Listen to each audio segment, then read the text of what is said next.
Hi, everyone. If you are just tuning in, I'm Garrett Nelson. I'm the curator of maps at the Leventhal Map and Education Center. And this is our Summer 2020 Atlascope and Special Collections Trivia Night. We're just going to chat a little bit at the beginning of the broadcast while we wait for folks to tune in. I am joined tonight by my wonderful colleagues who I'm going to magically bring together on our stream, though we are not all together in real life. Here they are. Hi, everybody, all around New England. Few little introductions in virtual reality. To my immediate right is Rachel Mead. She is one of our interns at the Leventhal Map Center. Directly below me is Megan Weeks. She's the curator of interpretation and the BPL Special Collections Department. And in the bottom right is Kristen Parker, who is the manager of the arts in the BPL Special Collections Department. Hi, everybody. Hi. Hey, Garrett. Do you want to tell everybody where you all are, unless you want to keep your secret bunker locations undisclosed? Secret bunker location to remain undisclosed. Somebody can guess this landscape, and then you can figure out where I am. Okay, that will be a trivia question bonus. 100 extra points at the end of the round if you can identify Kristen's folk art background. 200 if you can identify the artist. 500. Oh, I'm very pleased to see that some people are joining us virtually. We're so glad that we're able to do this through the miracle of remote streaming. This is a follow-up. We had done a trivia night way back in January to celebrate the launch of our Atlascope historic portal, and we had planned to do many more of those when the library closed. So we're sad that we're not welcoming you in the library itself and having drinks at the Newsfeed Cafe, but hopefully you were all having age-appropriate drinks of your own on whatever side of the screen, wherever you are.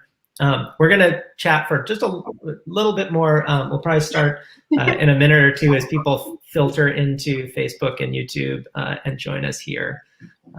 Feel free to be getting in touch with whatever members are on your team, whether you're communicating with them by you're sitting beside them on the couch, or if your team members are all around the globe and you're WhatsApping them, or however you're talking with them. Get ready, get your brains charged up. We're going to start soon. I'm going to try putting the slides on the screen. There they are. There are beautiful slides.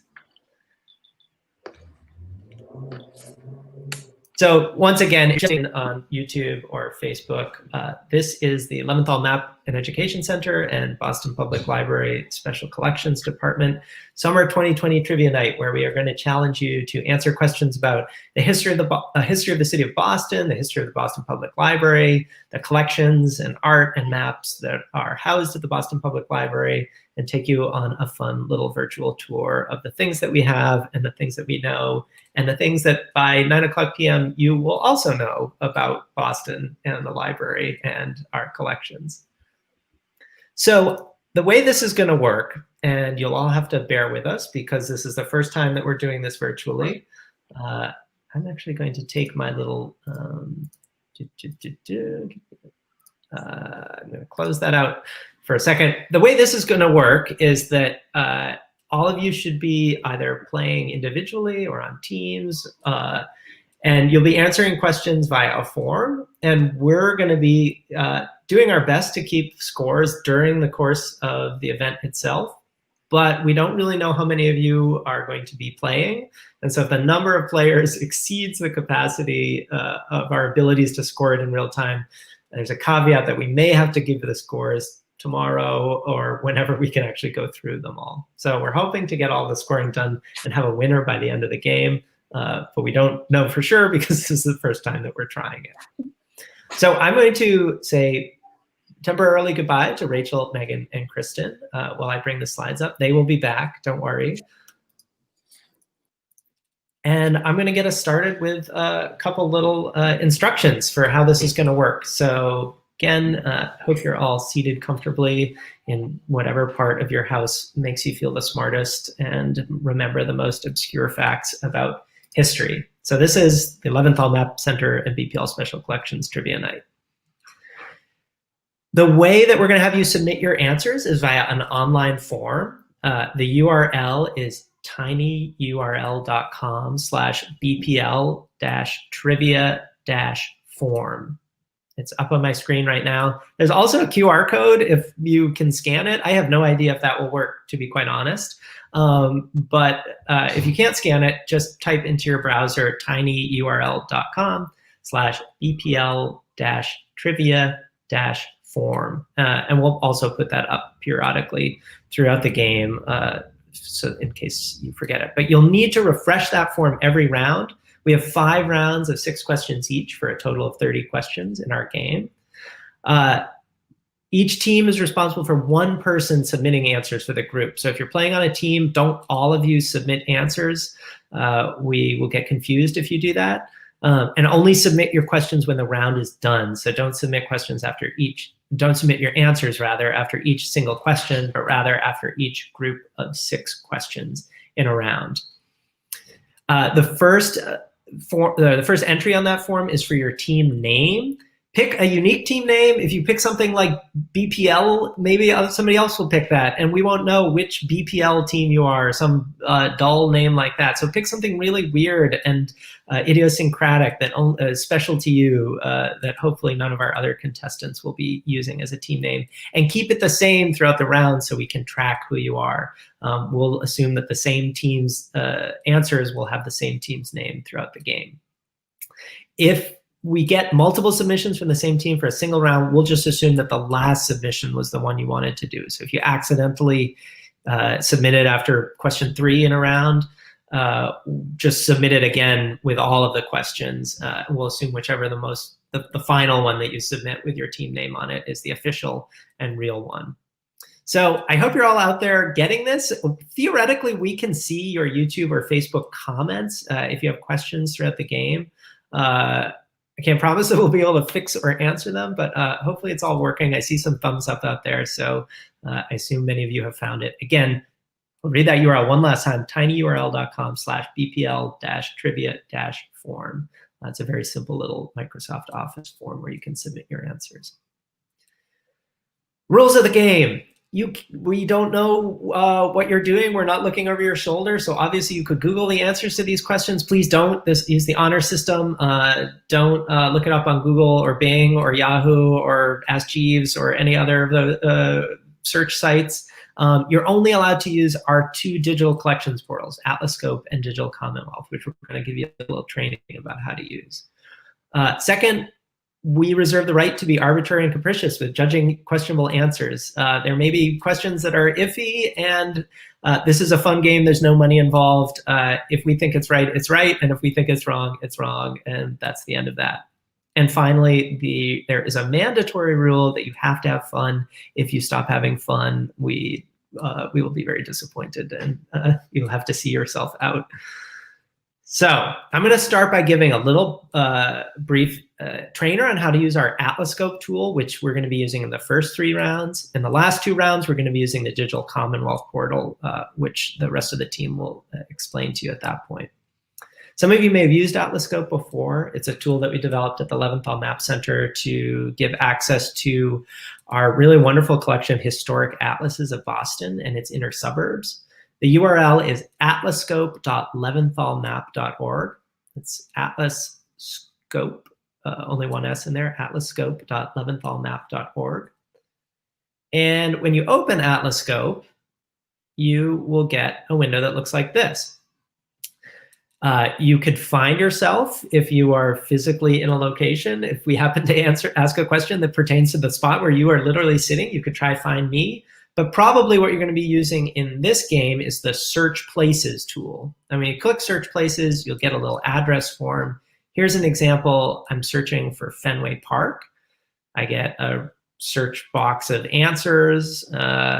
One thing to pay attention to here is There are multiple places in Boston that have the same name. For instance, there's a Harvard Square in Brookline, and there's a Harvard Square in Cambridge. So when you're searching, pay attention to what you're searching for. And remember, you're also searching modern addresses. So we may ask you questions about historic places. Those won't come up on the search box. The search box is searching today's geography. So here I've searched Fenway Park. And what I get is this wonderful little tool to see into the past using our historic atlas collections. There's Fenway Park in 1931. And you can see on the bottom right, I've pulled up that gray menu. That shows all of the area, or all of the years for which we have atlases covering Fenway Park. So I could go to 1873 or 1874 or 1884 by clicking through the years. In many of our questions, we'll ask about a specific year. We might say, look on a map after the beginning of the 20th century, or look on the 1882 map, and you'll have to pay attention to that. One other thing to note here is that these atlases, the historic material, cover different areas. So for instance, you have 1884 here in Fenway Park, but if I were to scroll over to Cambridge, I might not have 1884. I might have 1880 or 1887. Each one of these historic objects covers a different part of the city. So as you move around the map, the years that are available will change depending on where you're looking at. Everybody got that? I will scroll back one more time to the URL to Atlascope. It's atlascope.leventhalmap.org. And we are going to get started with round one. Like I said, each of our rounds have 6 questions. They generally get more difficult as we go through. So we have some easy ones at the beginning and some relatively harder ones at the end. And we'll give you a little bit of time to answer each of them, though, of course, you can go back if you remember the questions and answer them after the fact. So question number 1. In maps of 1906, 1915, and 1931, what kind of pressurized business was taking place at 195 Dudley Street in Roxbury? So again, just because you're all new to this, you probably want to go to Atlascope. You probably want to go to search places. You probably want to search for 195 Dudley Street, unless you happen to know where 195 Dudley Street is, and then you could just pan over to it. And you want to take a look at maps of 1906, 1915, and 1931 and see what was going on in the past there.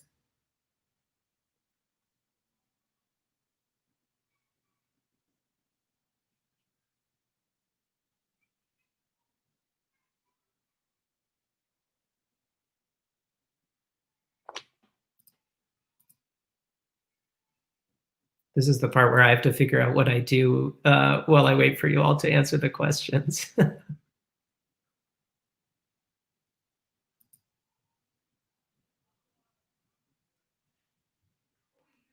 All right, we're going to move on to the second question, though. Of course, don't forget, don't hit submit on the question on the response form until we've gone through all 6 questions for this first round.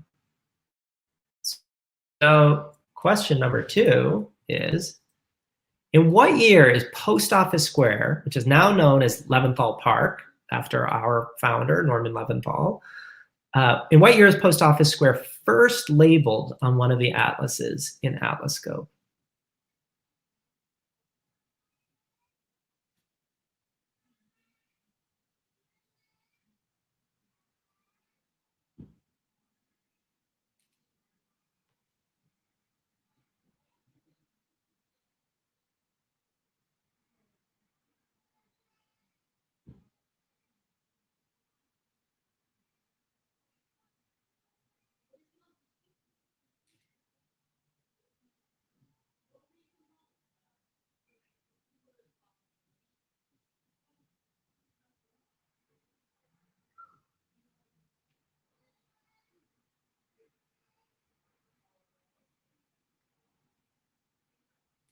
All right. Question 3. In 1912, the Charles River Esplanade had only recently been constructed as a leisurely place to stroll. If you were walking just south of what is today the Hatch Shell, what quaint term could you find for a building where you could, quote, do your business? Remember, this round's theme is business as usual.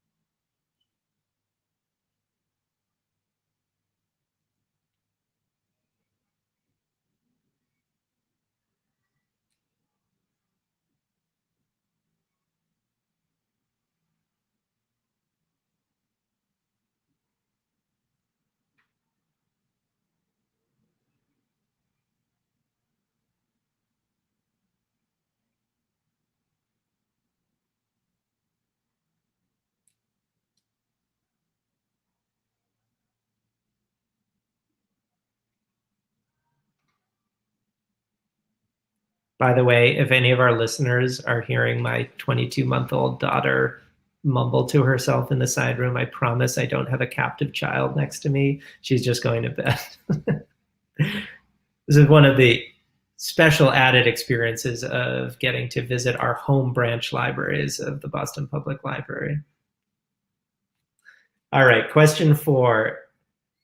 In 1867, there's a baby wagon factory. You see, that was called foreshadowing. I just talked about my own baby. In 1867, there's a baby wagon factory on Union Street in downtown Boston. What morbid change does this building undergo by 1882?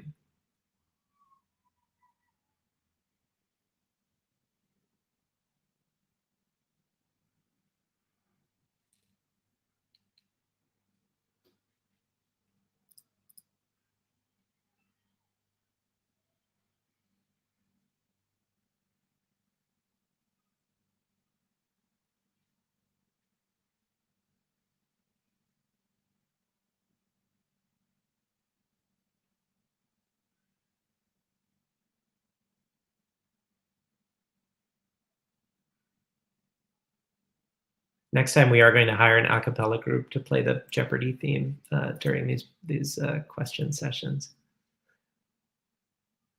Question 5 in round 1. Gore Street in Cambridge is named after Christopher Gore, who was a governor of Massachusetts. But what 19th century business could also account for this street's bloody name? A gory business on Gore Street in Cambridge from the 19th century.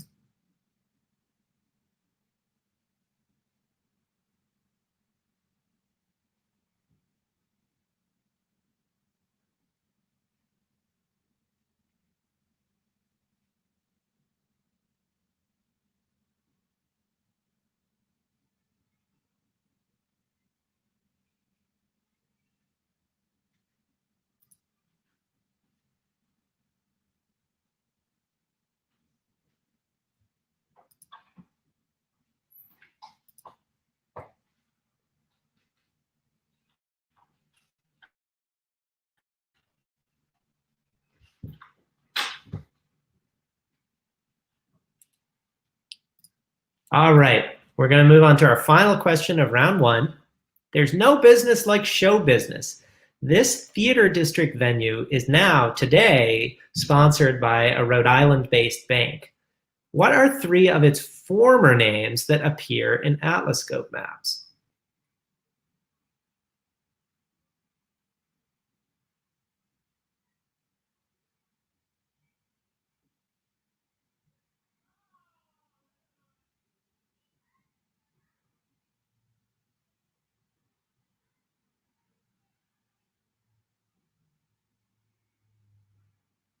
While you're thinking about that one, I'm getting a radio in from my offsite support team.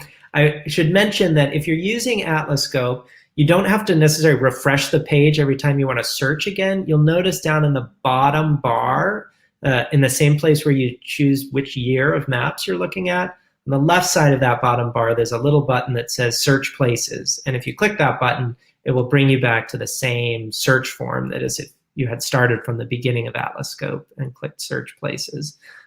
You can always start again by refreshing the Atlascope page and starting from scratch. But if you're in Atlascope already and you want to search a place, you can bring up that same address search from the bottom bar there. All right, so we have now done 6 questions from our first round. And don't worry, some of the other rounds are easier, some are harder. They challenge you to draw on different sources of arcane and varying degrees of useless knowledge about Boston's past.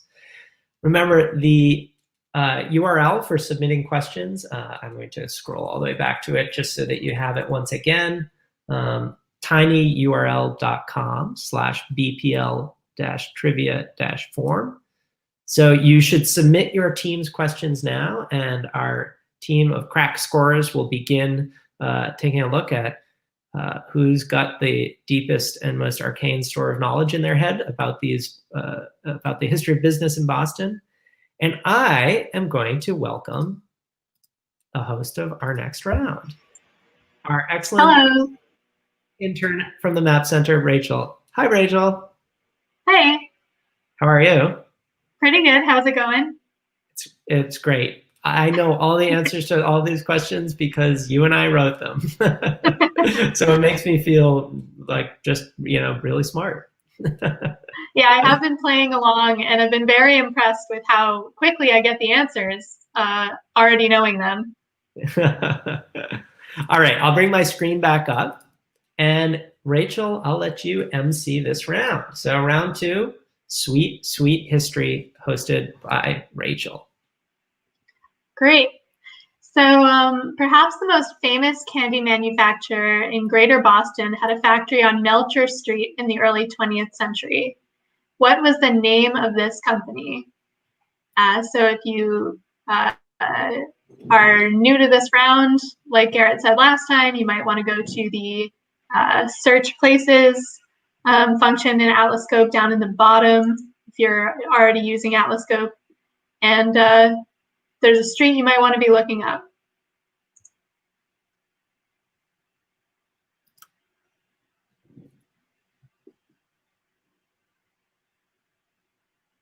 I think we'll accept both the abbreviation of this candy company's name and the full name.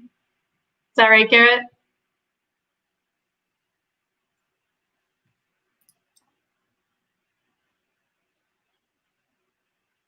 Number 2, Main Street in Cambridge was once referred to as Confectioner's Row because of the abundance of candy factories there. Can you find a confectionery company between Kendall and Lafayette Squares in 1930?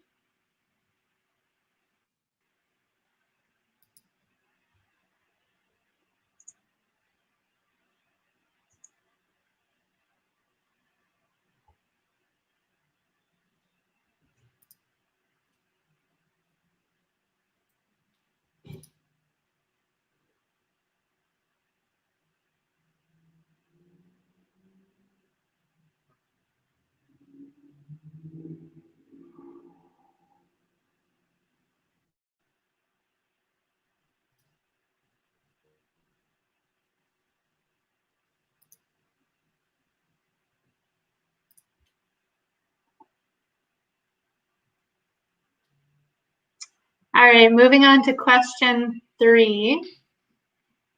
If you got off the bus at Broadway and Windsor Streets in Cambridge around the turn of the 20th century, what nearby building would be giving off the sweetest smells?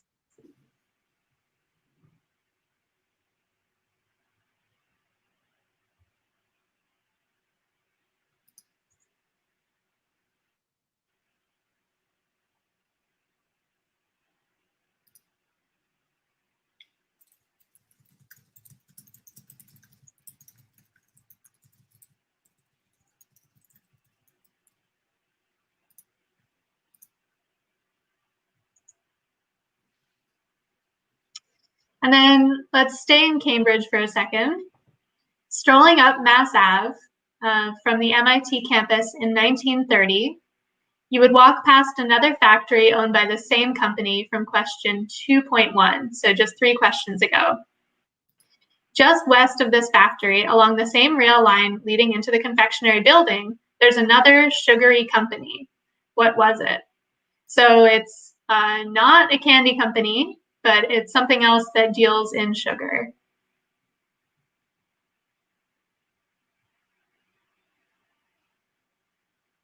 I really should have had dessert before this round.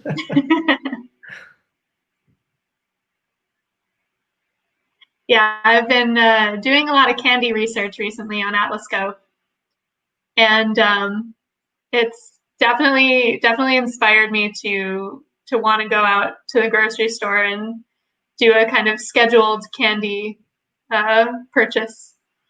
It's amazing how many things used to be manufactured in Boston. And spend a lot on Atlas looking at all of the tiny factories doing this and that. I think one of my favorites is there's this broom factory in a teeny tiny, that couldn't have been much bigger than a shed, out on near where Morrissey Boulevard is today. It's amazing to think about the economy of the 19th and early 20th century city.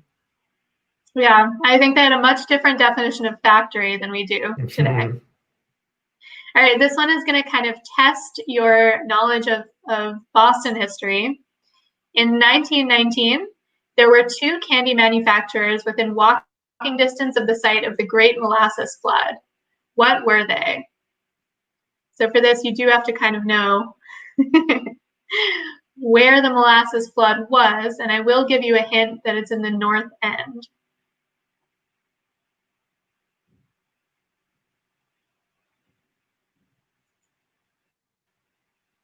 The centenary of the flood was just last year. There's lots of molasses flood historical commemorations. Yeah, and there's a lot of good information out there about it. I definitely recommend the book Dark Tide.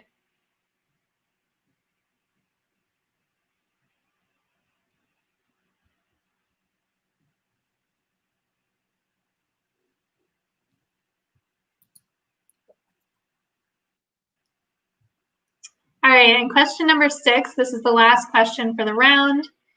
Lower Mills is named for the mills in the area, down in Dorchester. The best known of these became Baker's Chocolate Works. Walter Baker's nephew, Henry Pierce, died in 1896.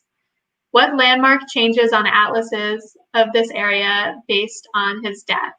So Walter Baker's, I think he was his step-nephew, actually, Henry Pierce, incorporates the company and then dies pretty much immediately. So you can also see, based on his actions right before his death, that the company suddenly says like limited incorporated on the mill building as well. What could have that's been? Not what I'm looking for. He was on the verge of a chocolate empire when he passed. A Willy Wonka-ish story. Yeah, well, in fact, according to Wikipedia, at least, he was involved in the business much earlier in his life, and then he left the company because his step uncle was not a free soiler, and he was Henry Pierce. So they parted ways over political differences.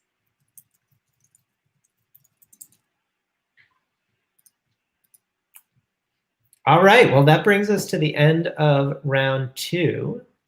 The way we're going to structure this is we're going to go back and read the questions to round 1. I will say that we are frantically scoring your answers in the background as we speak. I'm not 100% sure if we're going to be able to give the top scorers in real time. So it's likely that we may have to tell you who wins after you've had a chance to go back and look at all of your answers. But we'll let you know. It's fun to see all of the answers coming in. Some of you are doing really impressively well, and we're gonna have to work harder to stump you. Rachel, I'll let you jump off for a sec while I read the answers to round 1, and then I'll bring you back for round 3. Sound good? Sure. Yeah. Okay. All right. So round 1 was business as usual. And here you're going to see how we could find some of the answers to these questions. So in maps of 1906, 1915, 1931, what kind of pressurized business was taking place at 195 Dudley Street in Roxbury? If you've gone to 195 Dudley Street, you see there that number 195. The historic addresses are actually on these maps. It was the site of the Boston Pneumatic Transit Company, a series of tubes. And before the internet, many cities invested in pneumatic mail delivery system. Boston had over 13 miles of these pneumatic tubes.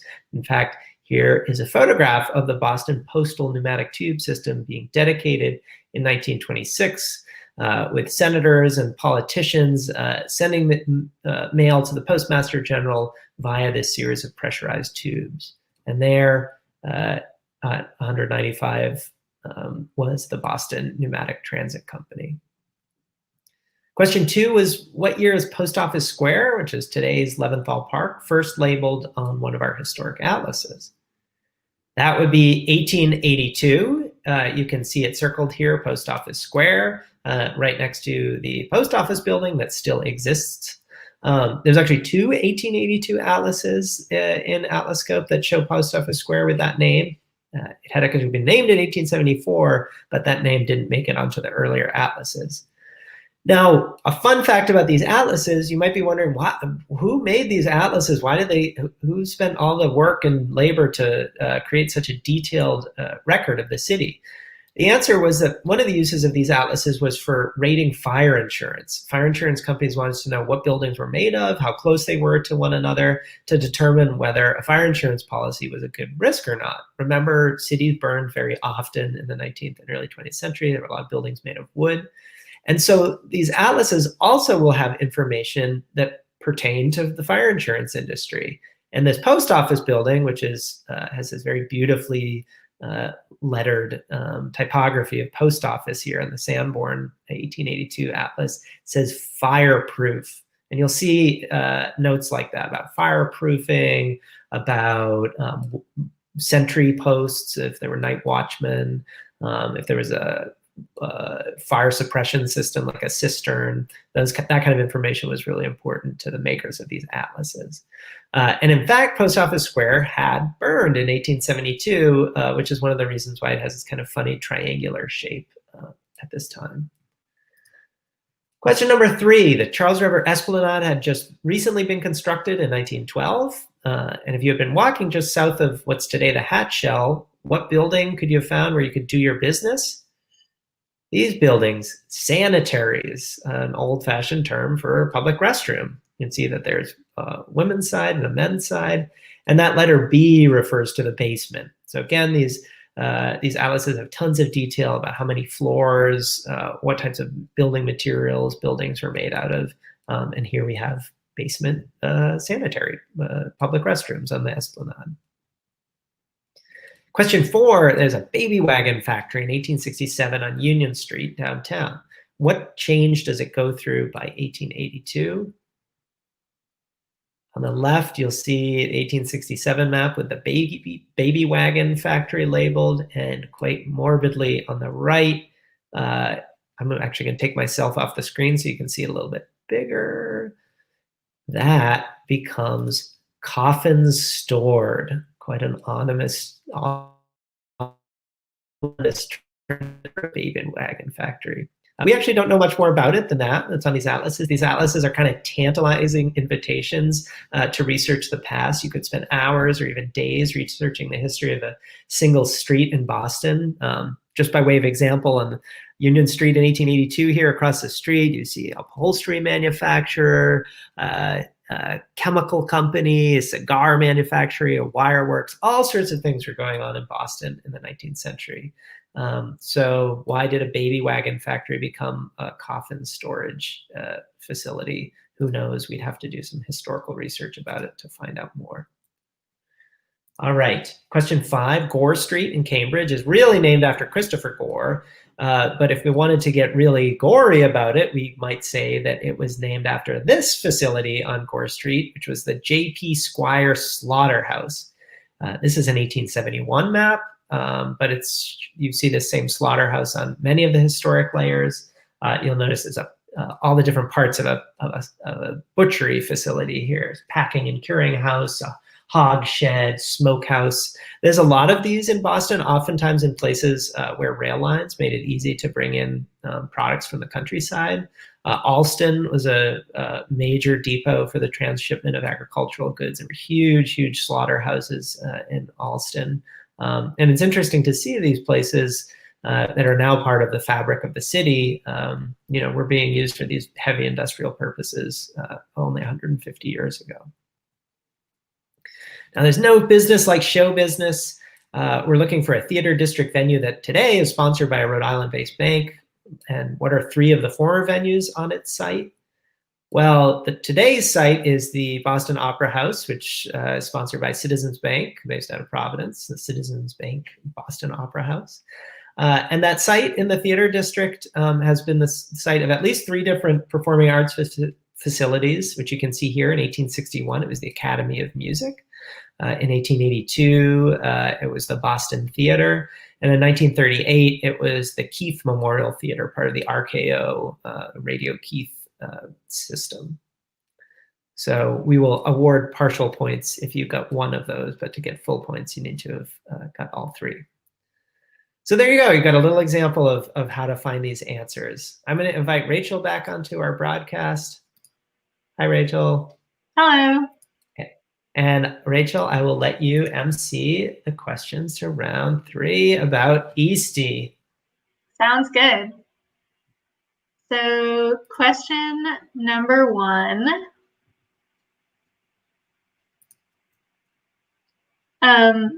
There's a government facility that stood directly across the street from 288 Marginal Street in the years after World War I. So what is that government facility?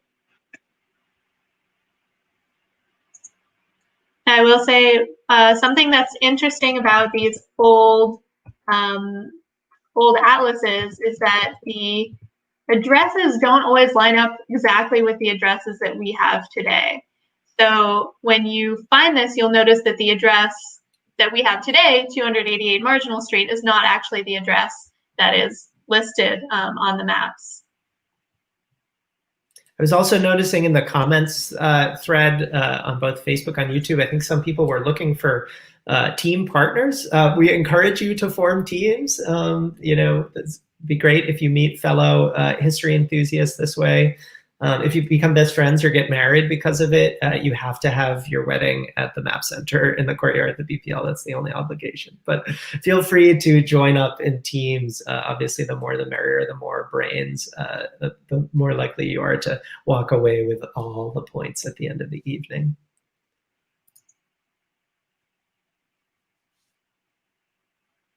Number 2. At 6 New Street, again in East Boston, all of these are East Boston, the ferry landing used to be a wharf with an unusual, delicious name. Can you flip through the years and figure out what it was? The Port of Pastrami. Yeah, if anybody can find a corned beef wharf, I will be very impressed.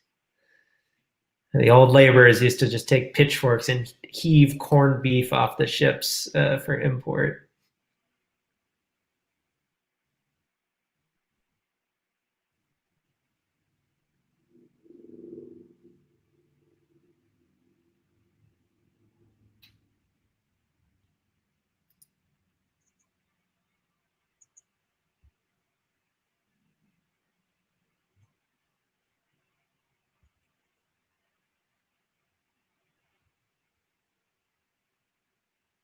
All right, question number 3. You can get a lot of exercise by walking around in an airport. What would East Bostoners, excluding girls, have done to get their steps in 1892 on the site of today's Logan Airport? So I don't know how many of you know this. Probably we have a lot of map nerds and Boston history nerds out there today. But Logan Airport is built on ground that has not always been there, first of all, and ground that after it was filled in belonged to a lot of other people and companies and public spaces before it became an airport.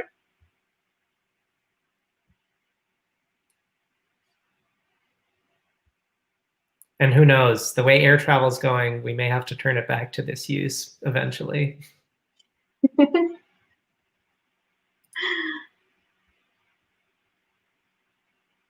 Though hopefully we can include girls this time, unlike the city planners of the 1890s.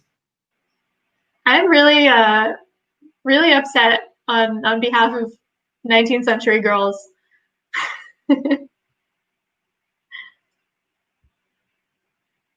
All right. Question number 4. The whole city, and especially East Boston, was constantly being developed and reworked in the late 19th and early 20th centuries. Atlases were often edited by hand to reflect new changes.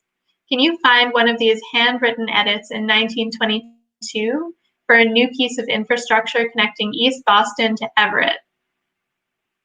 So you might have to pan around a little bit for this. There's a lot of handwritten edits. in these atlases. In fact, sometimes there would be pasted in edits.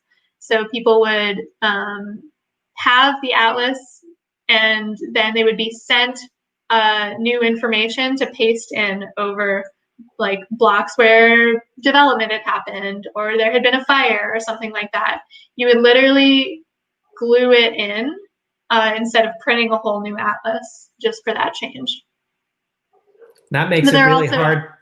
Or go ahead. So, you go ahead. I was going to say, it makes it really hard when you have an atlas with a lot of these edits to know actually which year it's depicting. Because, for instance, in this case, the 1922 atlas was published in 1922, but these hand edits refer to changes in the city that occurred after 1922. So unless the atlas owner was documenting exactly when they put in these hand edits, we may not know exactly when they are. And you can see some really dramatic edits too. The city used these in city planning. We have some of the atlases that the planners used in the 20th centuries that have, plans for the inner belt drawn over them. So you can see how they were kind of imagining and planning out really serious interventions in the city. Mm-hmm. Question number 5. East Boston has a variety of streets with themed names. Find the site of East Boston High School in the early 20th century, which is not today's East Boston High.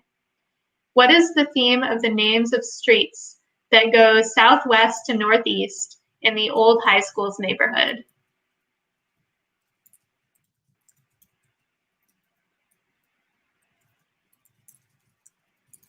This is definitely one for the history buffs out there. And these streets actually still carry these names. So suppose if you knew where the old East Boston High School was, you wouldn't even need Atlascope to answer this question. That's true. I tried when I was writing questions, I tried very hard to create questions, but there was no way of searching the answer except for through Atlascope. But I suppose I didn't take into account that people might already have this knowledge in their brains. Some people know a lot of things, and we hope that includes all of you out there, though we also hope that there are those of you out there who are learning more about the city you had never known before. And don't feel bad, frankly, if I were playing this, I would probably not be doing better than 50% so far. In our first Atlascope trivia night, I have to say I was really blown away. We had some people get almost every question right, and we really had some stumpers in there. And what can I say? Bostonians are smart. Y'all know a lot of stuff.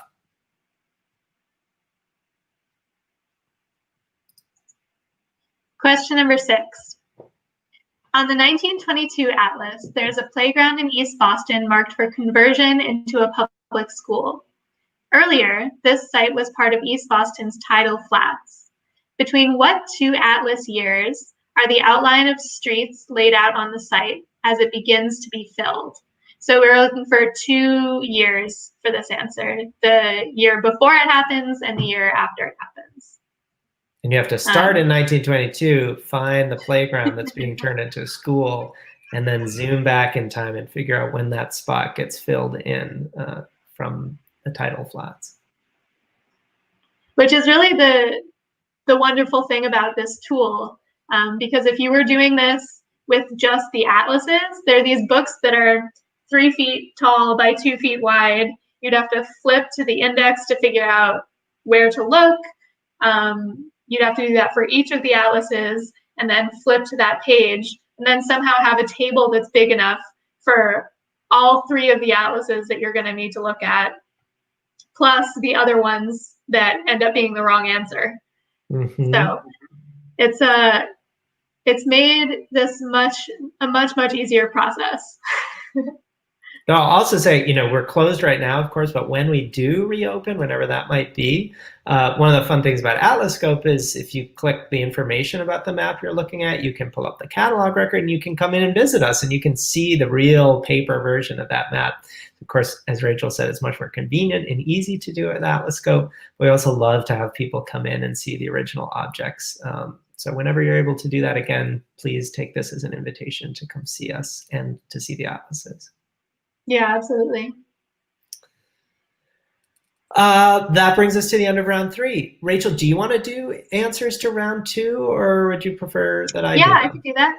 All right, great. Okay, so don't forget to submit your answers to round 3, though of course you have a few more minutes if you're still scrambling to get them. And we will have Rachel take you through the answers to round 2, sweet, sweet history. Hopefully you've all had your desserts by this point. So question 1, perhaps the most famous candy manufacturer in Greater Boston had a factory on Melcher Street in the early 20th century. What was the name of this company?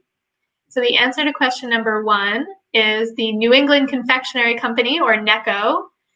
Here it is in 1910, and you can see that there's a NECO Street, NECO Court, and NECO Place. They really took ownership of that section of town, I would say. And those streets are still there today. We must say RIP to the NECO company, which went insolvent 2 years ago, last year, within the past 2 or 3 years. And I will admit that I panic bought a 48-pack of NECO wafers, which are amongst my favorite candy. And I have not eaten any of them because I assumed they'd have to last me for the rest of my life. But I've heard that some company has swooped in to purchase the intellectual property of NECO wafers, and they're going to start making them again so I can crack into my box of 48 NECO wafers. Garrett, that story to me is crazy on so many levels.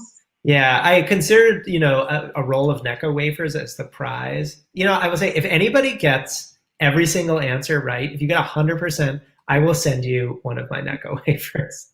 That's a big offer. So I hope somebody takes me up on that.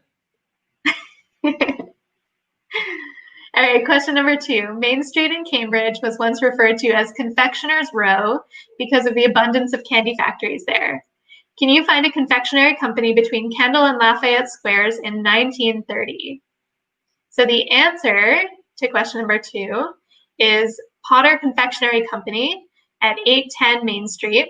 It was previously a Bacon Works, and then Boston Confectionery Company and the James O. Welch Company, which originally produced Junior Mints and Sugar Daddies, as well as Sugar Babies.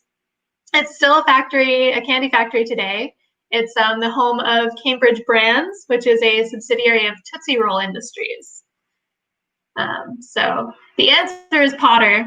I did see some people mention Tootsie Roll Industries in the answers, which is not going to get you the answer. Number 3, if you got off the bus at Broadway and Windsor in Cambridge around the turn of the century, what nearby building would be giving off the sweetest smells? So the answer to that is the George Close Company, candy manufactory, it says there underneath.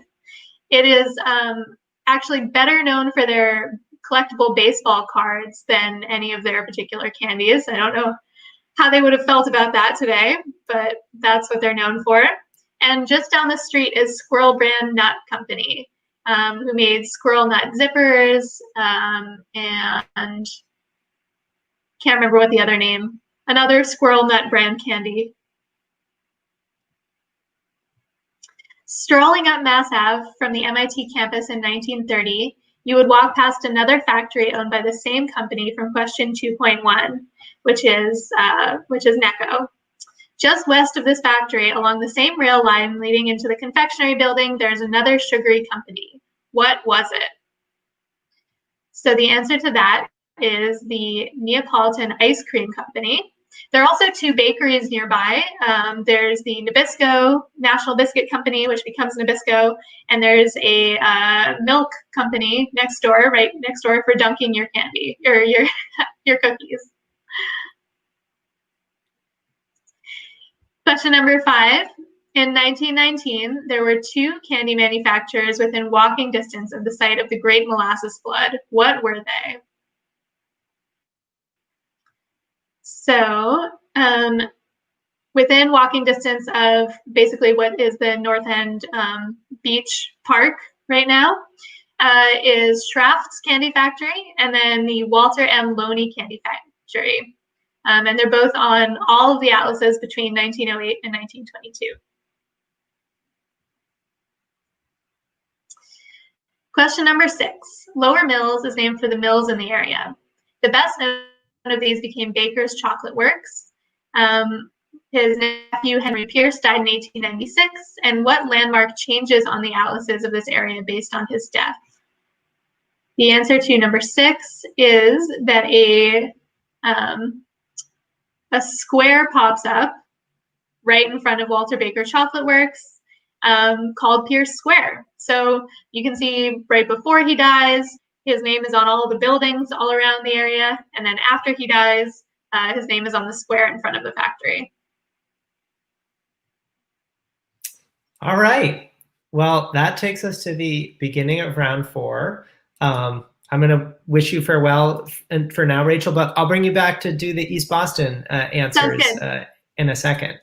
I do have one little update. So we are trying to keep track of scoring as best as possible. And I think we probably will not have final answers or scores at the end of the night, but we do have some early leaders. So there are many people who are doing really well, very impressive.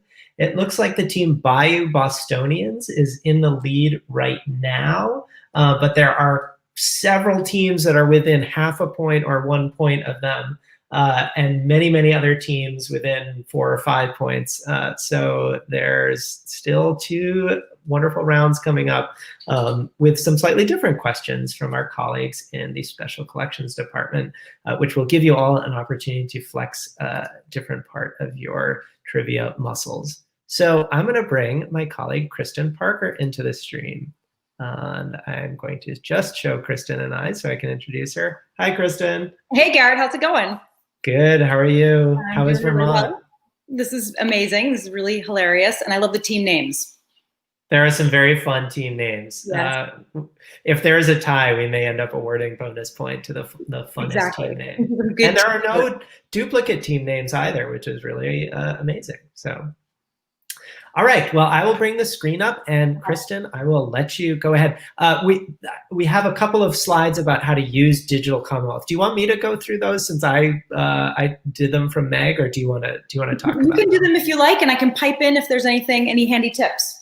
Perfect. Sounds good. So these next 2 rounds are going to be using the Digital Commonwealth portal, which is the really amazing digital infrastructure that the BPL and many other Massachusetts cultural institutions use to host our digital images. So a lot of the Atlascope, the original documents before they got transformed into georeference maps, are in Digital Commonwealth. And so are the amazing art, prints, visual collections of the Boston Public Library. So Digital Commonwealth is digitalcommonwealth.org, after the Commonwealth of Massachusetts. If you go to digitalcommonwealth.org, you will see this. And if you click on institutions, that's that third circle down at the bottom, you'll then go to a list of institutions, alphabetical list of institutions, and click on Boston Public Library. You can search right from here, but you'll search not only the BPL, which I think is the biggest institution in this Digital Commonwealth portal, but you'll search hundreds and hundreds of other institutions, everything from Northeastern University libraries through small like town historical societies that have just a few images. If you click institutions, you'll get just to the BPL collections, and those are the collections we're going to be asking questions about here. So that brings you to this page, which is the BPL collections. You can search by keyword in that top box with the blue search tool. On the right, you can browse by topic, place, or format. And we have some questions that where the format or the place or the year of something could be a clue. Once you've done a search, so here's a search for prints at the Boston Public Library. You can limit by topic or place. So for instance, trees, boats, cities, rivers, birds, politicians are some of the categories here. You can filter by multiple categories, topic and place, and you can also search by collection. So from the Boston Public Library institution page, you can see the different types of collections. So we have named collections at the libraries based on who produced them or who the donor might have been, or if they have a thematic conceptual collection. We have some questions that ask about a specific collection, and you can browse those there. And I'll just say one thing. It's very unusually organized, where each set is actually organized by the first name of the set. If you're looking for the name of an artist, you actually have to look for the first name of the artist. It's an unusual glitch that our Digital Commonwealth database uses. But keep that in mind if you're looking for a particular artist or genre. Great. And you can always just do a search in the main search and then later filter it by Boston Public Library, this collection or that collection. So you can either start from the collection or you can start with a search and then filter the search. All right, Kristen, I'll let you take it away. Let's do it. So we're going to be talking a little bit about techniques, and we're going to be talking a little bit about artists. So let's just kind of go into imagine yourself in a gallery or a museum as you're walking around. And we'll start with this particular technique, which was quite old, a quite popular form of art. This art form illustrates an outlined image of a solid figure having the appearance of a shadow. What is the term for this art form? And can you find the name of a woman depicted this way from circa 1830 in our special collections? And I'll share a little fun fact that I have a member of my family who carries on this tradition. Oh, cool. I was going to say, as the night descends on both of us, we are going to be on the screen almost in this format. So exactly. It's very interesting. I haven't quite got, I saw a photo of a university faculty who had this incredible Zoom setup for Zoom teaching with like backlighting and like a camera to show their notes and everything. And I do not have that kind of setup. We'll get there. Maybe tell by the fading light. Yeah. All right. Okay, 4.2. This famous French artist is best known for his posters, which celebrate the cabarets and the performers active in the Montmartre district of Paris during the 1890s. He also made advertising posters like a lot of working artists of the day. What is the name of this artist? And what sporting goods company at 25 Boulevard Haussmann does the BPL have an advertising poster for? When I saw this image, I really wanted to go shopping at this company. I actually I need. You actually need this one? That is sold by this company. That's not a useful hint for anybody, since maybe you know what I need. But there's a shortage maybe when you see it, because of this particular COVID era that we're in. Mm-hmm. So it's actually hard to find some of these things right now. Mm-hmm.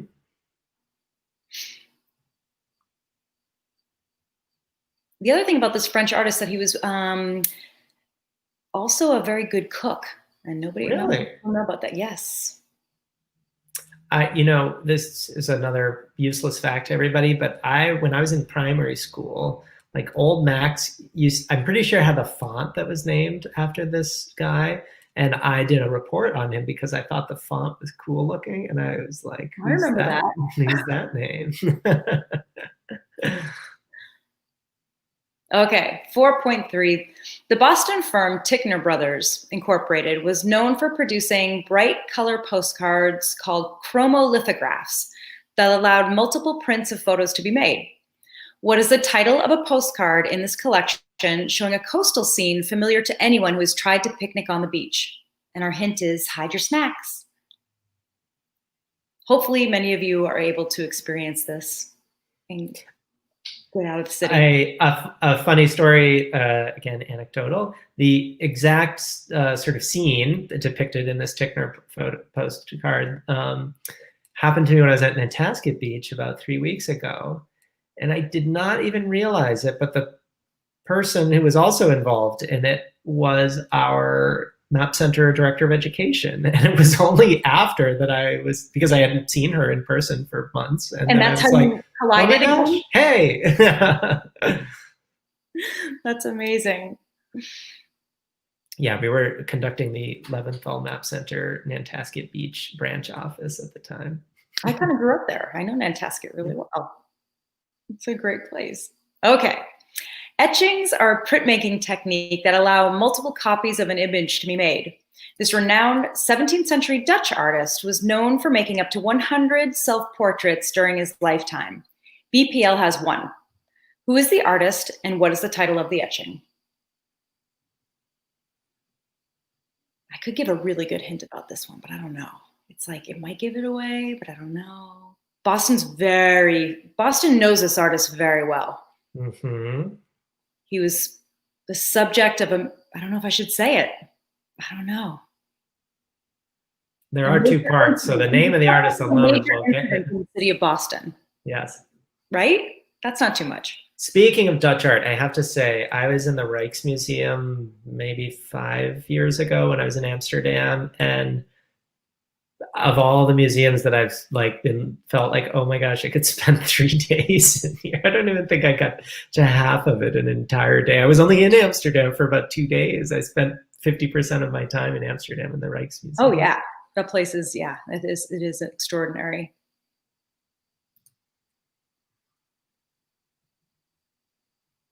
Okay, 4.5. Still life painting. The depiction of ordinary objects are a common practice for artists. One 20th century Boston artist chose a spring vegetable as her subject. Who was this artist and what vegetable did she depict in her still life?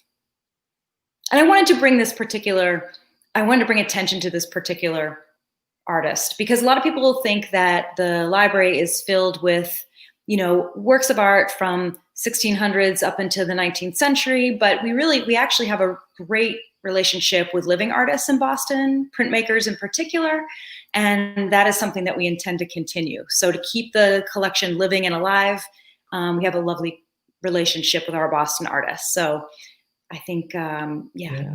I loved this one. I wasn't familiar with her work before, and when I saw the answer to this one, I really liked the. We just recently digitized this collection because the other thing is when you're putting a contemporary artist's work online, you have to think about the rights and permissions and things like that and making sure that the artist holds the rights. So we're really grateful to any artist that allows us to put these things on Digital Commonwealth so people can share them and people can enjoy the art and maybe be drawn to their work. So yeah, it's pretty unusual actually. Yeah, it's an awesome piece too. All right. Okay, is this the last one? Okay, sketchbooks, my favorite, are a wonderful way to understand an artist's process. How many pages of sketches of ducks and ducklings did Robert McCloskey make to create the beloved children's book, Make Way for Ducklings? And I hope you all grew up with this book. And should we give bonus points to anybody who can name all the ducklings? Oh my goodness. If you can fit them all into the form field, I think we'll consider it. I think so. I think that, yeah. I don't know if you've noticed, but the little, the statue of the ducks on Boston Common, people have now interacted with them a lot. So like they have little masks on now, or they get little hoodies for the winter. Mm-hmm. Speaking of McCloskey, I feel like this time of year, late August, is One Morning in Maine season. I've always felt that way. I have no connection to Maine myself. I don't have a summer place in Maine. So that book, I don't personally connect with, but there's something about that book's capturing of the end of summer that as a kid, I always found it kind of melancholy. And I think about it this time of year every year. I totally get it. I get it. I hope there's people out there who are very perfectly counting the number of ducks and ducklings. It's hard because you want to look at every single page of ducks and ducklings. I know. I love sketchbooks so much. That's where we really learn about an artist's process. It's just really beautiful to watch their line at work. Honestly, the next time I'm feeling kind of down, I think I'm going to look at these sketches of ducks because it's hard to feel bad when you're looking at them. They're really great. Exactly. Cool. Well, that brings us to the end of round 4. Kristen, I'm going to bring Rachel back to do the answers to round 3, and then I'll bring you back at the end to do the answers to round 4. Sound good? Sure thing. Whatever you like. All right. Cool. I'll see you soon. Hi again, Rachel. Hello. Back to So we're going to Eastie. go through, back to Eastie through the answers to round 3. Question number 1 was, what government facility stood directly across the street from 288 Marginal Street in the years after World War I? So the answer to that is that there was an immigration station, which is kind of a euphemistic way of putting it. They used it to process and detain immigrants to Boston from 1920 to 1954. There were enemy aliens incarcerated there during the Second World War, and there's a great book about it published by Massport, and who currently owns the property. It's free online. I highly recommend. I just skimmed it, but I highly recommend what I read of it. And it talks about the leaky roof, the poorly constructed bunk beds, faulty heating, and says that an estimated 10%, so about 23,000 people came through the facility who landed in Boston during those years. Wow. Massport's historical publishing art. I wasn't aware. Massport Press. I didn't know about it either, but it's a very very elaborate publication, I would say. Cool. Yeah. Question number 2, at 6 New Street, the ferry landing used to be a wharf with an unusual delicious name. Can you flip through the years and figure out what it was? So the answer to that one is Mayo Wharf, which sounds delicious, but was probably named after a guy named Mayo who owned the wharf. That's what I would guess.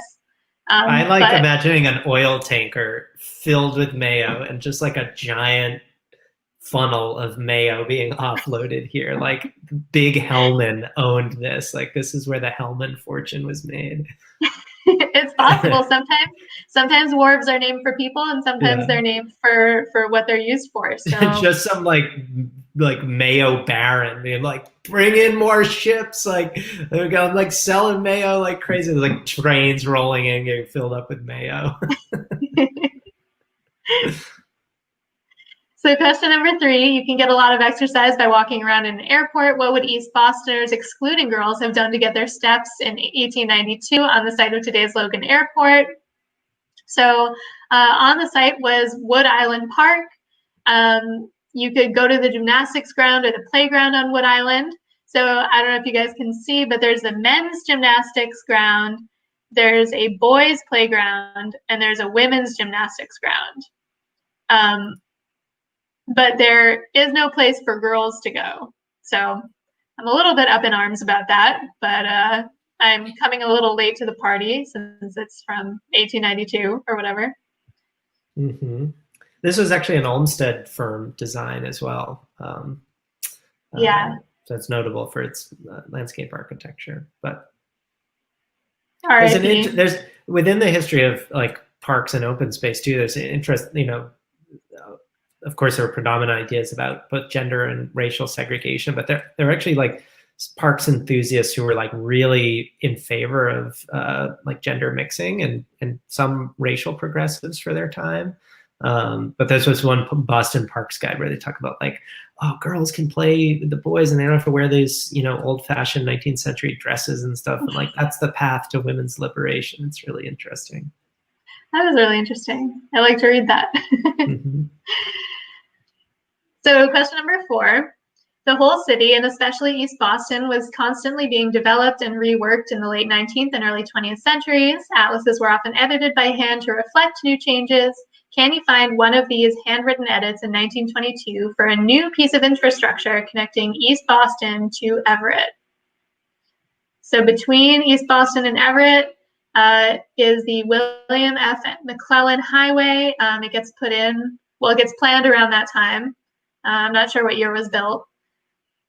There are some other examples of hand edits where people are planning out new buildings.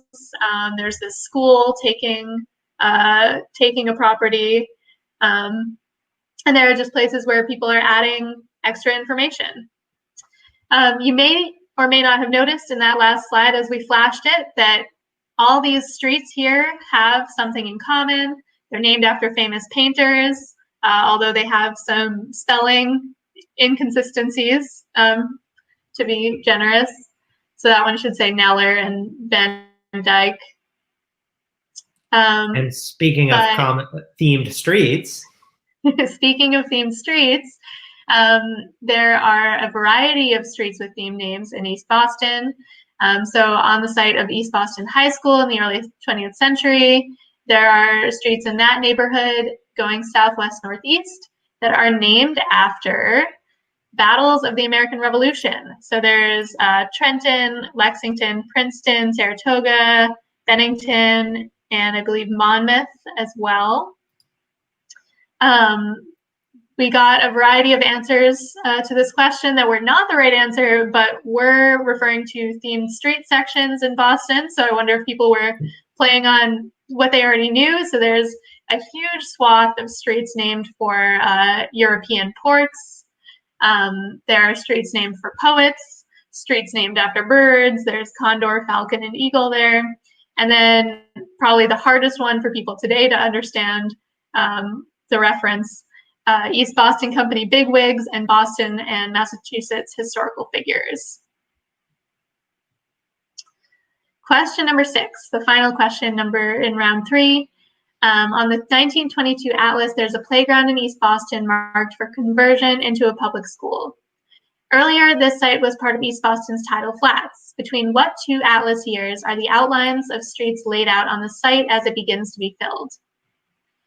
And the answer to this is between 1882 and 1884. So you can see there that then the area is planned, filled, developed. It's bought by private owners and then sold back to or reclaimed by the East Boston Company. And then the city claims it as a place for a city park or playground. And then the Donald McKay School is built on the parcel in 1926. All right, that was it. So that was question 6. Great. Thank you so much, Garrett. Thanks, Rachel. We'll bring everybody back at the very end to say farewell. Cool. For now, for round 5, I'm going to bring on my colleague, Megan Weeks, who is the Curator of Interpretation at the BPL. Hi, Meg. Hey, Garrett. How are you? Good. I'm totally distracted by all of these questions. It's the most fun part about doing this is we get to learn all this stuff. It's really difficult to score in the background while you're being told interesting anecdotes about Necco wafers and street names. You gotta be careful about your head filling up. I just read a thing about how like in 300 years, there'll be more computer data in the world than there are like atoms on the earth. Oh God. And like now I'm like, we can't make any more information. We need to just stop. I know that my brain is. So that's your head getting filled up with knowledge. Well, that's the thing. It's hard enough to stay on task these days with everything going on in the world and the constant distraction of world events, let alone fascinating facts that I just want to commit to memory when I hear them. So we're enjoying your banter from afar. Well, Atlascope and Digital Commonwealth are great ways to get distracted, much more virtuous than whatever other internet distractions. It is. They are very virtuous. They allow for some educational trips down the rabbit hole, a very, very deep rabbit hole at that. So great. Well, I'll let you take round 5 away. Sounds good. So I'm going to be sharing some questions and then subsequently answers from our library's built heritage. We, for those of you that are participating tonight, for those who don't know, the Central Library in Copley Square is truly one of the most remarkable blocks in the city. It has both the 19th century McKim building, which combines some of the most incredible examples of public art, sculpture, mural painting, and decorative arts on this continent, and then the adjacent Johnson building, which is our 20th century addition on a similar footprint adjacent to the building that has been renovated recently and is now bringing us into the 21st century for library service. So we're very lucky to have it, and it is part of our special collections arm to tell the stories of these amazing buildings. And I have to give a shout out to our volunteer art and architecture tour guides program. I think there might be some tour guides. I can't identify them by their team names tonight, but For those of you who are tour guides who are listening, we have some wonderful questions ahead for you, and these are purposely designed so that you too will have to go on Digital Commonwealth to find the answers. So the tour guides on this call don't have any unfair advantage, and we miss our guides very much. In normal times, we're giving tours at least once a day, and those of you that haven't been on an art and architecture tour should come on one. They're fantastic. So question 1. Edwin Austin Abbey's mural cycle at the Central Library depicts Sir Galahad's quest of the Holy Grail. In all but 2 of the 15 panels, Galahad appears dressed in red garments, which is actually the color of spiritual purity.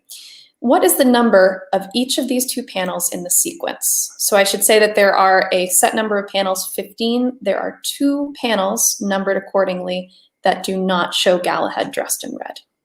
And that's what we're looking for.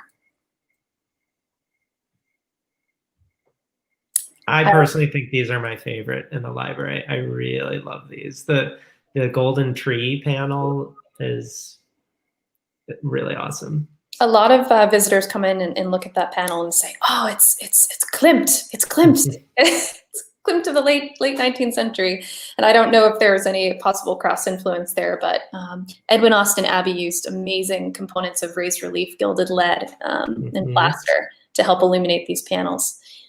And we think he may have learned that from his upstairs neighbor and studio partner, John Singer Sargent, who also did a mural cycle of great significance in the library. Fun thing about that Abbey room too is it was the delivery room, right? So for hundreds of thousands of books passed over that room, of patrons requesting their books to the BPL before the Johnson Building was built. Exactly. It was essentially a waiting room of sorts. And the incredible thing is that this mural sequence was completed by an artist who had very little experience working in oil paint, but was a very well-known illustrator for Harper's Magazine. And as a result, knew how to tell a story. So it's this like cinematic 360-degree entertainment center. And it was actually at one point regarded as the most beloved mural cycle in America in the early 20th century.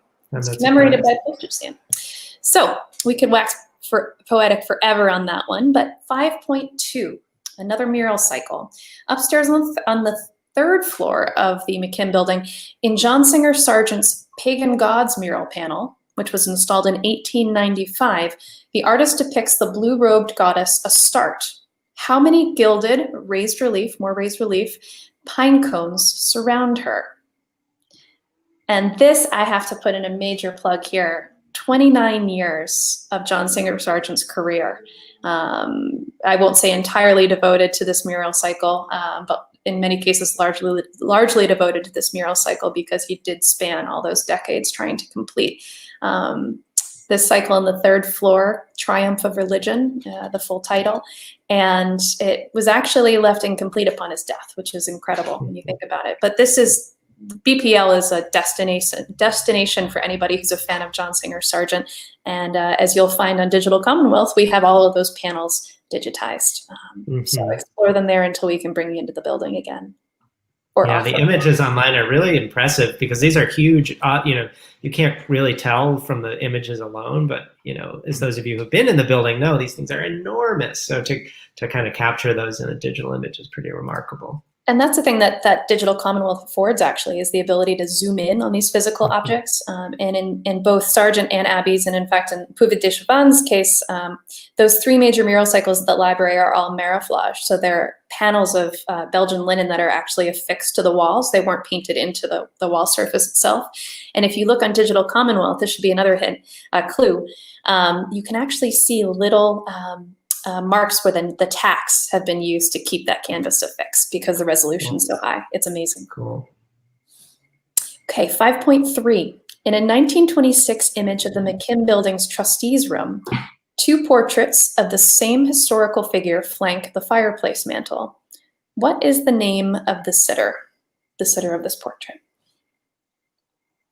And this is a room that unfortunately is offline to the public in normal times, but it's an extraordinary space up on the 3rd floor.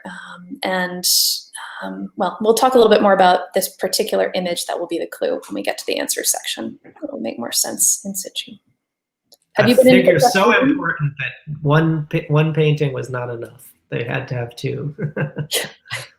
It's a little bizarre. I don't want to get into that. But 5.4. A prolific designer and builder of tile vault structures, Rafael Guastavino's first major U.S. commission was the BPL's McKim building. In an 1889 photograph of the construction, what is Guastavino's attire and what is he standing upon? So we're looking for people to basically just in one phrase, one sentence or less, describe what this gentleman is wearing and what he is standing upon. So it's sort of a two-part answer. And whenever I see photos of any of the McKim construction projects, you see this really haphazard, or what looks haphazard, and in no world would pass any sort of code or safety protocol, like sawhorse style construction and scaffolding. I just, as someone who's morbidly afraid of heights, I get a little weak at the knees when I look at some of these images. I always think about that with the early subway construction, where they're just like, wow, how did they even do this? They got stuff propped up with random planks and potential casualties there. So this is actually a question, again, when we talk about built heritage, it encompasses both the art and art objects that are inherent to our central library and on display perpetually, but also the architecture. And part of that is, of course, the site placement of the library, the central library itself. So for this one, you're actually going to want to go back to Atlascope. So Garrett, I don't know if everybody has their Atlascope windows open, but maybe we should actually read out the URL. It just occurred to me again. Yes, it's Atlascope, like you see on this slide, .leventhalmap.org. So refer I back. also think we are the first Google search for Atlascope. So if you have really lost it, and you search Google for Atlascope. Trademark, Map Center. So how many educational institutions, including the BPL, have occupied the Central Library's current site, which is nestled in the block between Dartmouth, Boylston, Exeter, and Blagden Streets, since its creation in the Back Bay Infill project? And there's some fascinating reading to be done on this one as well. We actually, a colleague just rediscovered an old library staff circular, which detailed some of the kind of conditions around having to essentially purchase adjacent properties so that the library could construct the Johnson edition in the 1960s. Mm-hmm. It's nice because, well, I don't want to give it away, but many of the educational institutions in Boston used to have facilities in the Back Bay. Not only the ones that were on what is now our block, but in the area of the Back Bay. So I can only say that we used to be neighbors with most of the big educational institutions in Boston. It's true. We definitely spread out after that, just like the whole city. So our final question of the round, and actually our final question of the evening, 5.6, talks a little bit about our public sculpture in the McKim building. So Frederick McMoney's sculpture of Sir Henry Vane welcomes visitors into the McKim building's vestibule. In what room did this sculpture formerly reside? And there's a little bonus question here. So for an additional 1 point or 2 points, if we're feeling really generous, for whom was this particular room, the room in which the sculpture originally resided, for whom was this room named? And on what subject did his collection donated to the library focus? And I really don't know how to provide a clue to this without totally giving away the plot. So I'll just say that this is one of the few public art installations, at least interior ones, that you can still see if you press your face up against the gates or the glass now that the building's closed. Henry Vane is now located as you enter the Dartmouth Street entrance to the building. He's just tucked in a little alcove to your left in the vestibule. Found it in he misses you all, like, all the statues of the library miss you all. We miss him. I wonder what they're doing as we're, working from home. I considered titling this round "Night at the Library" and a nod to the wonderful cinematic masterpiece "Night at the Museum," but I didn't know if that Next round. reference would catch. Next round, when we start offering a cocktail hour tour, where we can bring out all of our lewd stories about the library's art and architecture history and funny characters involved. So probably about time.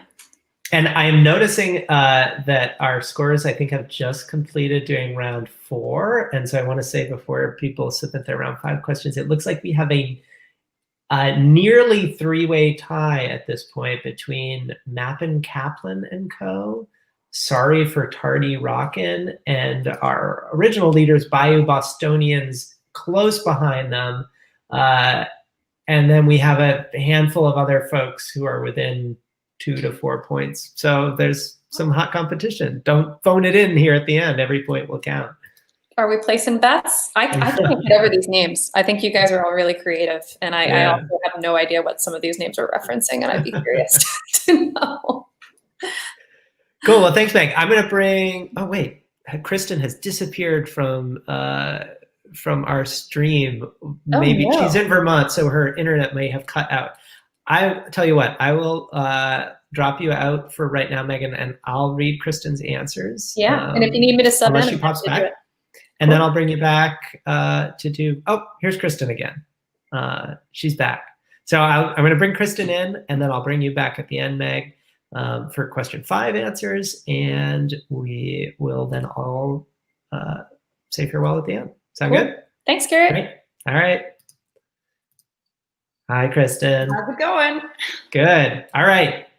All right. Test your art history. Ready to give away the answers? This one's fun. The images are so great. Yeah, it's good to look at stuff, right? Like, you know, when we have text, we have to look at the stuff. Okay, so this art form illustrates an outlined image of a solid figure having the appearance of a shadow. What is the term for this art form? Silhouette of Mrs. Maria Weston Chapman. And silhouette art is actually making a bit of a comeback if you've seen the work of the amazing Kara Walker, contemporary artist. And my cousin-in-law is actually quite a well-known silhouette artist in England. So it's interesting, yes. Cool. Okay, silhouettes always remind me a little bit of death masks, just because they have that same like sort of precision, and like it's something that we're like not used to, that precision coming from such a like deep historical period. They also had to be made fairly quickly as well, because the sitter, only a little bit of time, and you just have to kind of go with that kind of emotional, where you have to just tune right into that person's character very, very quickly. So to watch a silhouette artist is pretty interesting, pretty wild. Yeah, cool. Okay. This famous French artist is best known for his posters, which celebrate the cabarets and the performers active in the district of Paris during the 1890s. He also made advertising posters. So what is the name of this artist, and what sporting goods company at 25 Boulevard Haussmann does the BPL have an advertising poster for?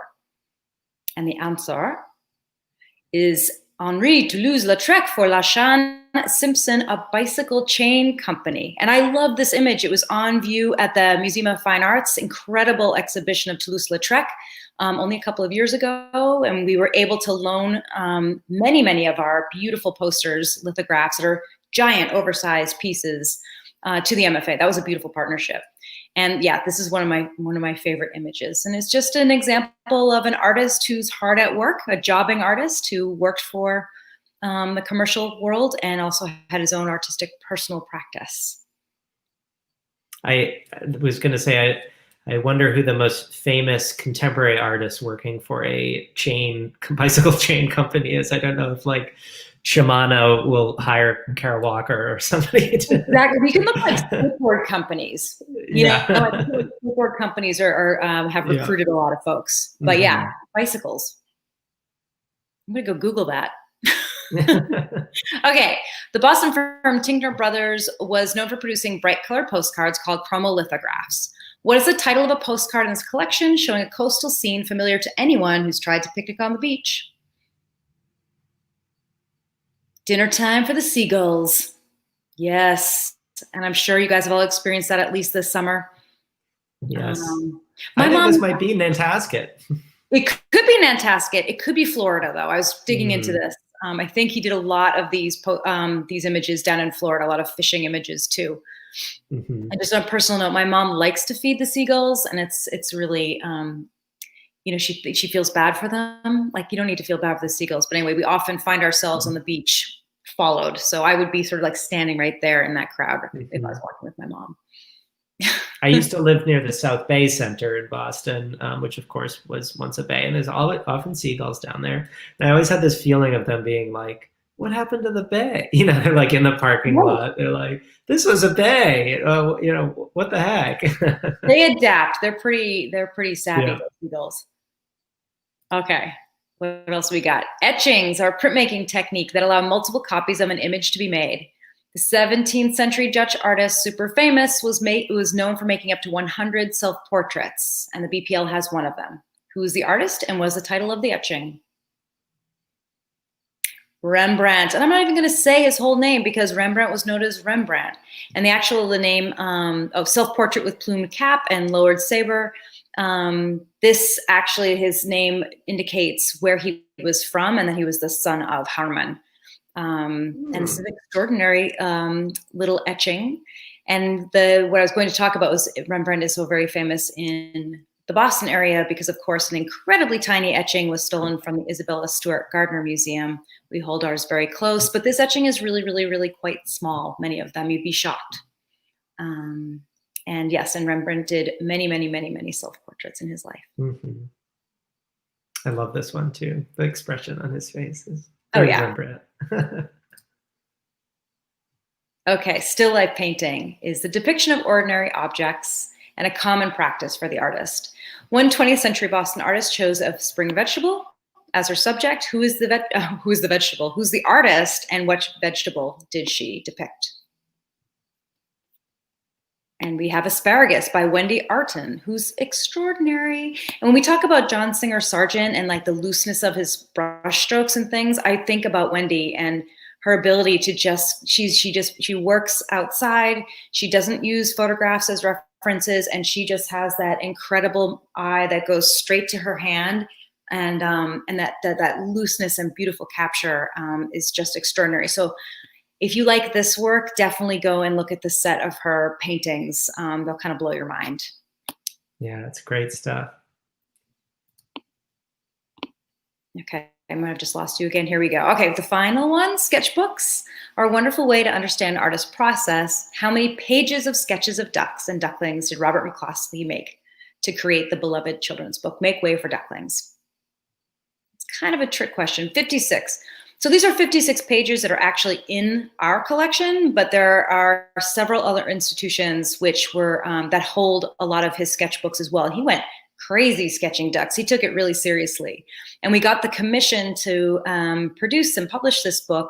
The first thing he did was he went out and he bought a bunch of ducklings and he brought them home to his cold water flat in New York City and had them in his bathtub. And they were running all over the house, and he was very hectic. And his wife was like, "What have you done?" Anyway, but he really like to work from the live object or the live critter. Wow. So yeah, maybe he fell for the ducks. Maybe he didn't put them away. I don't know what happened to them. Those do look like the expressions of ducks who are like, "Why am I in a cold water flat in New York?" Okay, that gets us to the end of round 5. Cool. Well, I'm going to bring Megan back in to do the answers to round 6, and then we'll bring everybody back together at the end. Perfecto.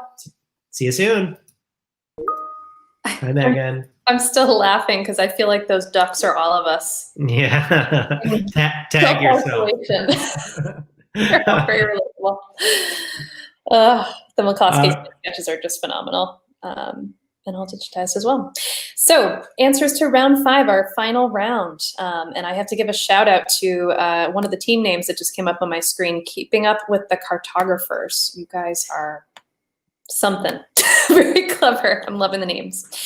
Okay, so 5.1, Edwin Austin Abbey's mural cycle at the Central Library, which depicts Sir Galahad's quest to the Holy Grail. And all but 2 of the 15 panels, Galahad appears dressed in red garments. What is the number of each of these 2 panels in the sequence?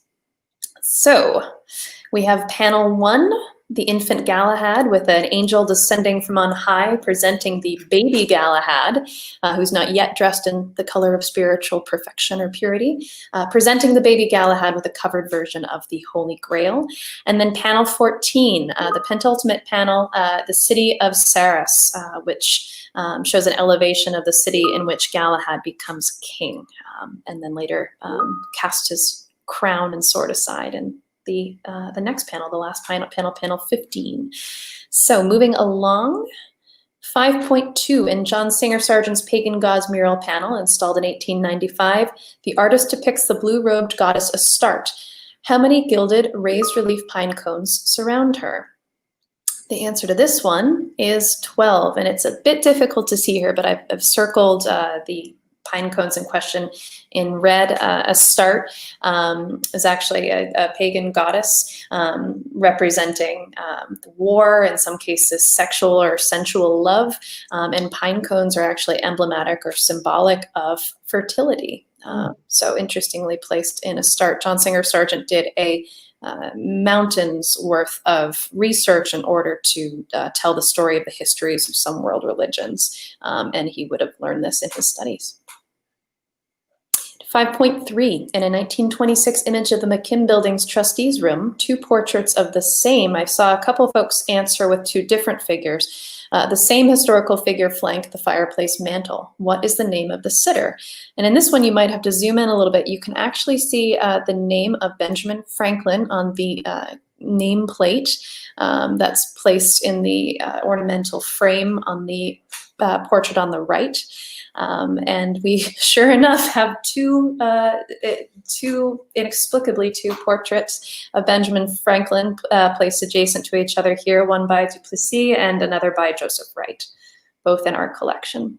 I like to think that if you put on 3D goggles and you get to the right position, you get a perfect three-dimensional view of Ben Franklin. That's what whoever is sitting at the end of the table here got to see.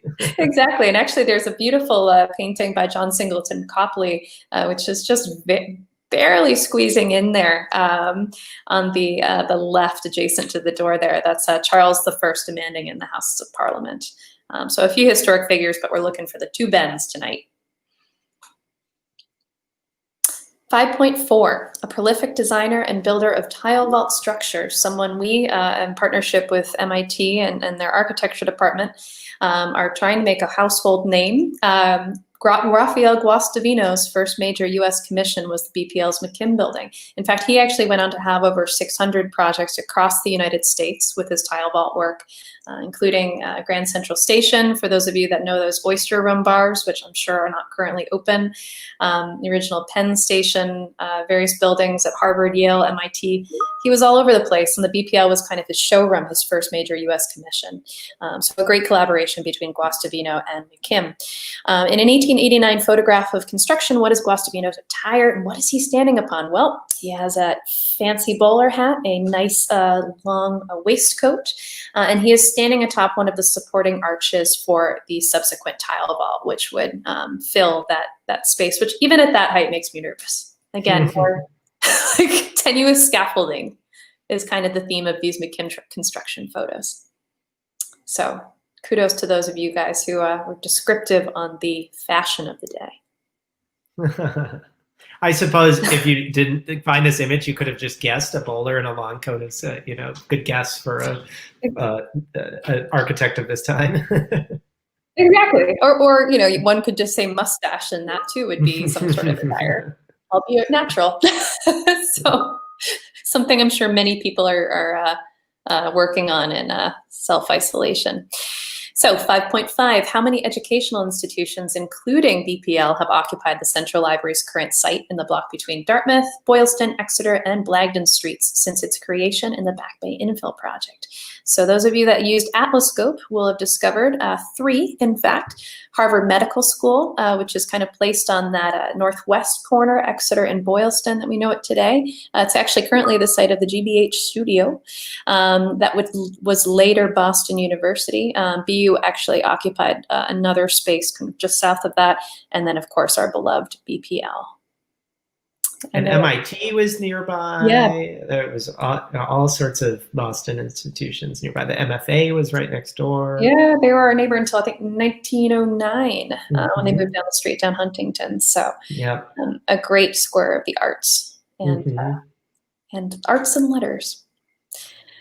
So 5.6, our final answer for the evening. Frederick McMoney's sculpture of Sir Henry Vane welcomes visitors into the McKim Building's vestibule today. In what room did the sculpture formerly reside? Plus our bonus question, for whom was this room named, and on what subject did his collection donated to the library focus? So our answers are the Barton Room, upstairs on the library's 3rd floor, then known as the Special Libraries floor, named for Thomas Pennant Barton, who amassed a significant collection of Shakespeare that BPL acquired in 1873.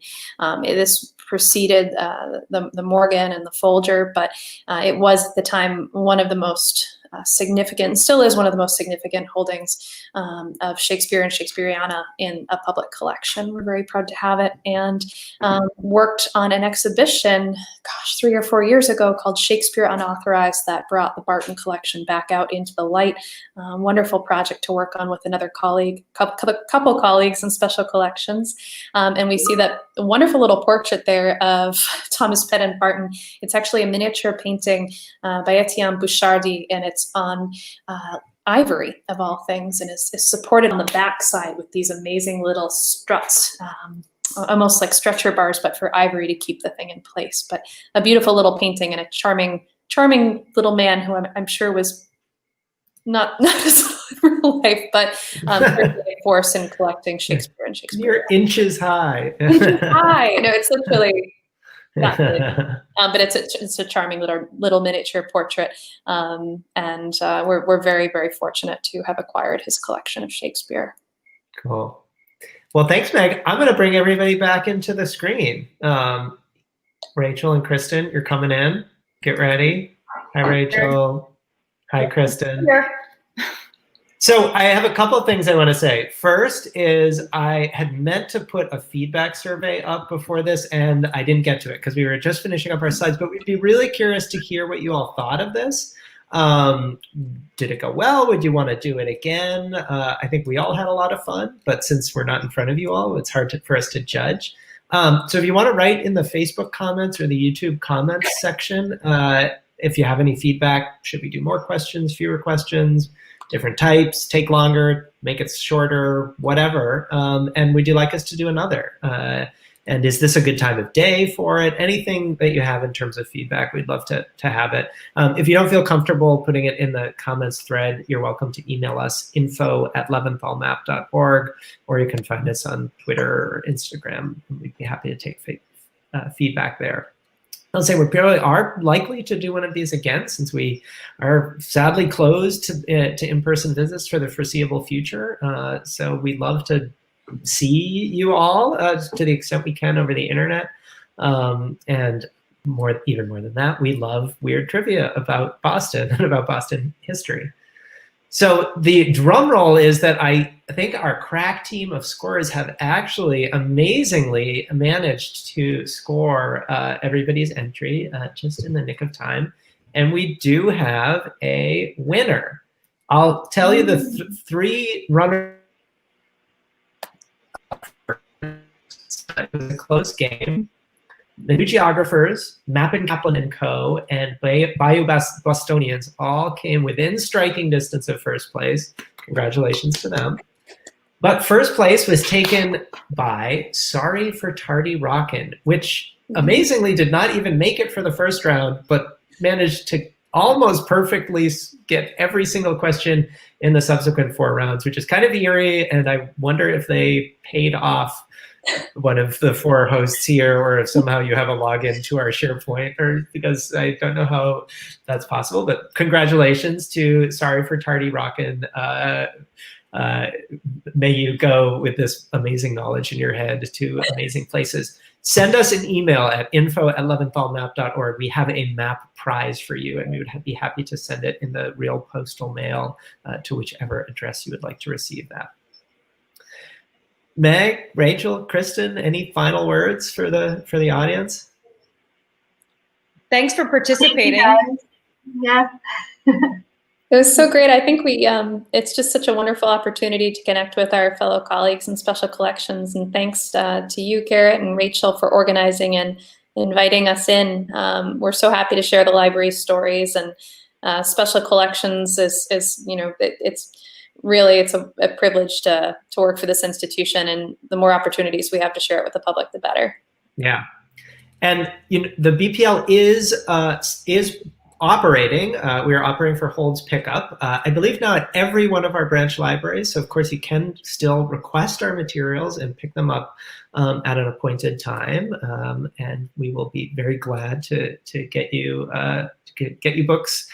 We unfortunately don't circulate our rare materials. You cannot check out our 18th century maps of Boston. But we really are excited to have you back in the library as soon as possible. And we've only given you a taste of some of our digital resources. Kristen? Just to say that we will be happily answer questions. So you can reach us through ask at, what's the email, you guys? Ours is arts@bpl.org. It's general, so anybody can ask about the collections. We'll do our very, very best to any of your questions during this interim period. Yeah, definitely. Get routed to various research queues, and then those of us who are responsible for various areas will do our best to answer them or point you to resources that can. Mm-hmm. Yep, so our reference desks are always open and happy to help. We also have an online exhibition now at the Map Center called Bending Lines. If you go to leventhalmap.org, you'll find it there. You can spend some time virtually walking through our gallery in that format. But we hope to see you all virtually again for another event like this, or one of the many author talks, seminar series, other things that are available through BPL Online. And as soon as we are ready to open in person again, to see you all at Copley Square. So thanks for tuning in. Thanks, Megan, Rachel, Kristen, for helping to co-host. Hope to see you all soon. See you, Garrett. Stay safe. Thanks a lot.